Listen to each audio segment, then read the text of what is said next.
Gears right now. We're talking weight loss. It's always a struggle for some people, and for some it's a matter of life and death. But there are surgical options for people who have tried everything, and those people still have a hard time losing weight before the surgery. Joining us now with details is Dr. Adam Goldstein, Director of Minimally Invasive Surgery at Voorhees Hospital.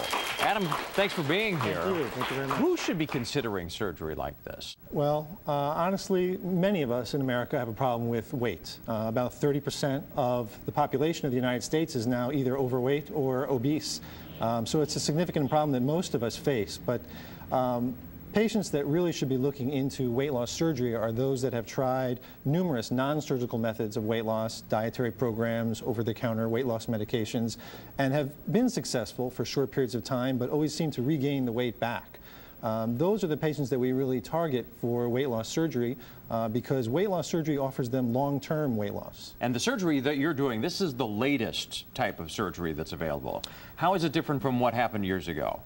Well, in the past, as far back as the 70s, people were doing gastric bypass operations. They were doing them through large incisions down the middle of the abdomen. Nowadays, we do weight loss surgery laparoscopically through small incisions made on the abdominal wall. It's much less invasive, much less risk of complications, and the lap band system is actually even more benign than the gastric bypass. We don't have to divide your intestine. We don't have to divide your stomach.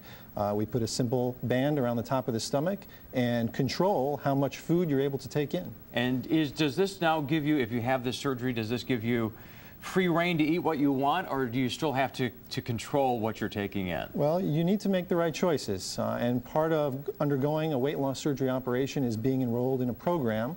I work at Virtual Health System. They have a program called New Beginnings, and it allows patients to get educated on how they're going to need to change the way they think about food, about how they eat.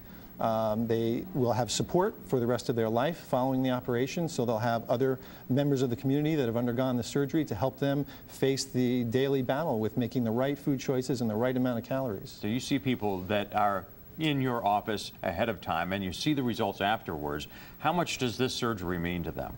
I've had patients tell me point blank, you saved my life. And of course, I don't take that kind of responsibility. I tell them, you're the one that took the responsibility. You made the choice to save your life. I may have helped you by placing this device in your body, but ultimately, the daily battle is something that they're facing.